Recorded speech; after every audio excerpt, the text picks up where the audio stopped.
mon gros problème, c'est quoi? Mon souci, c'est que je suis mariée, ça fait 20 ans. D'accord. Pendant ces 20 ans, j'ai eu des enfants. Ok. Ces enfants, mon mari et moi, on les a éduqués dans la religion chrétienne. Wow.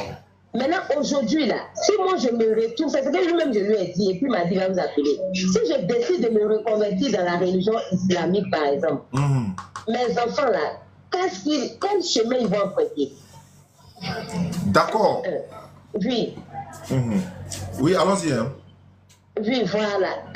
Est-ce que je ne vais pas les mélanger? C'est encore des enfants. Est-ce qu'ils ne vont pas se poser des questions? Qu'est-ce qu'on s'est mis de... comment on appelle? C'est quoi on va suivre juste? Moi, je me dis que je vais essayer de les mélanger un peu.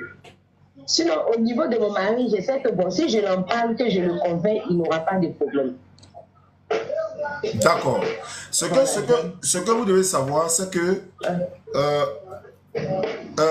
la Bible dit, dans Luc chapitre 15, le verset 7, il y aura plus de joie dans le ciel pour un seul pécheur qui se repent, mais que pour 99 justes qui n'ont pas besoin de repentance.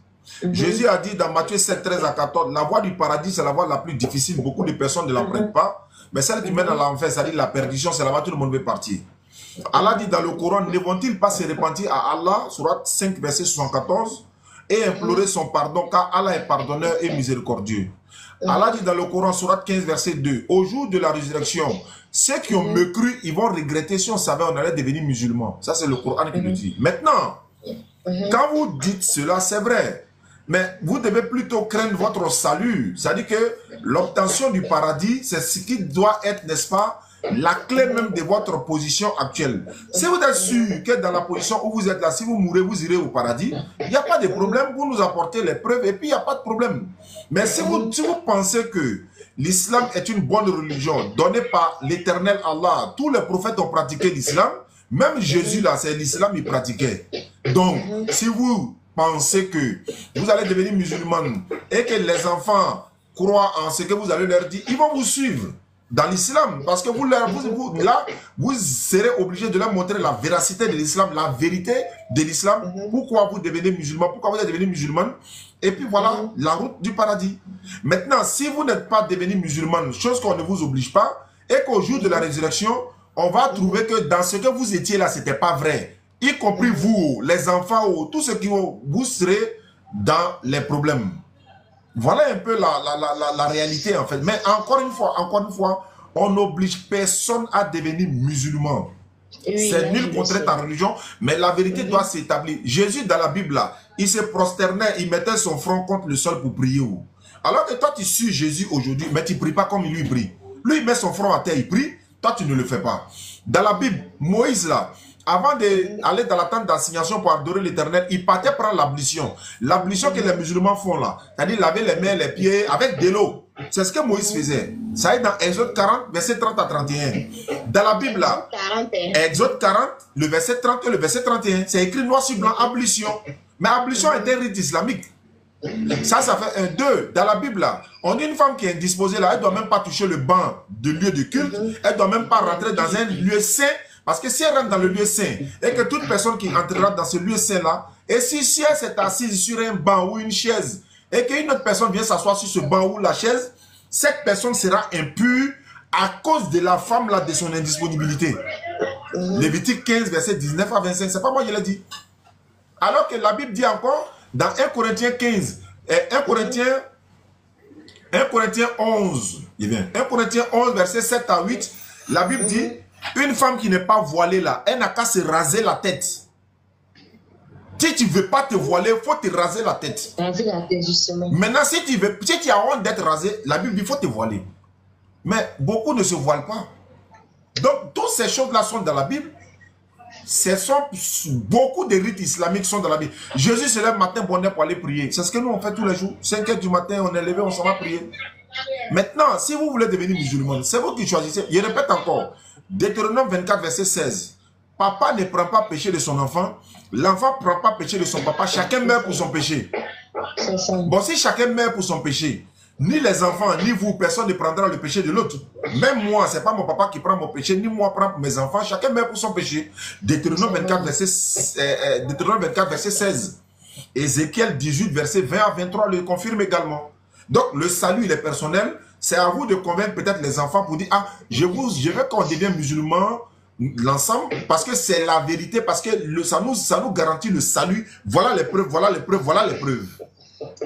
Voilà. Nous, par exemple, comme tu l'as dit, quand le pèlerinage arrive là, tous les musulmans font le pèlerinage dans le même lieu. Mais ce n'est pas le cas des autres religions. Nous gênons le même mois de Ramadan. Ce n'est pas le cas pour les autres religions.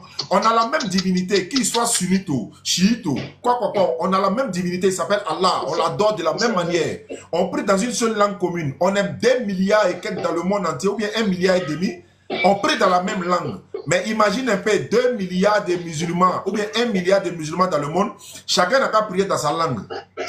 Et regarde à quoi ça ressemble. Et puis à haute voix, hein, à haute voix. Chacun prie dans sa langue à haute voix.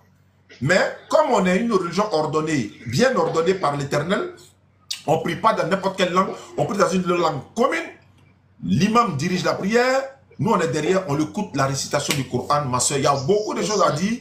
Maintenant, si vous avez des questions à poser, je vous en prie.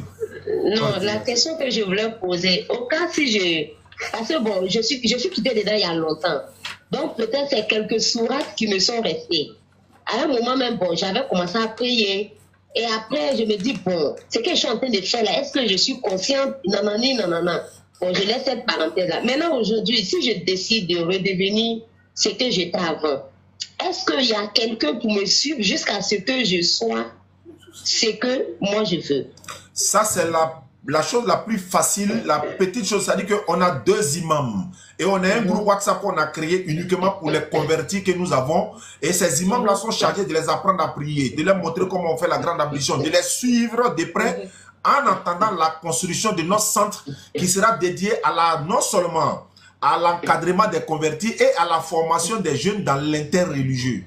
Nous allons construire un centre bientôt pour former les jeunes dans l'interreligieux, également pour encadrer vous, par exemple, vous êtes convertis. On dit vous avez un centre où vous venez apprendre l'islam, où de temps en temps, dans le mois de Ramadan, on vous rassemble tous, on vous donne des kits de Ramadan, on vous montre l'islam et vous, en retour, vous allez retourner voir votre famille pour les convaincre aussi à devenir musulmans ou musulmanes parce que vous avez appris dans le centre qui sera dédié aux convertis à la formation des jeunes dans l'interreligieux. Donc, si vous devenez musulman là, mais la première des choses, c'est ce qu'on fait. Dès que vous vous convertissez en islam, automatiquement, l'imam vous appelle en même temps. Il vous envoie, il y a des petites séquences de vidéos qui vous envoient d'abord la grande ablution, comment il faut faire avant de commencer à prier. Et top, c'est parti.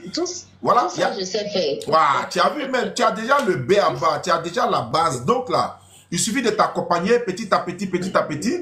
Nous, on est à Yopougon, en Dokwa, on prêche tous les jeudis à Yopougon Figayo. Vous pouvez venir à Figayo, vous serez assise là comme notre invité, et vous allez voir l'atmosphère dans laquelle ça se passe, et puis ça va fortifier encore votre foi. C'est ça l'islam. Les gens ont dénaturé le message de l'islam, ou encore l'image de l'islam, mais Allah préserve toujours sa religion.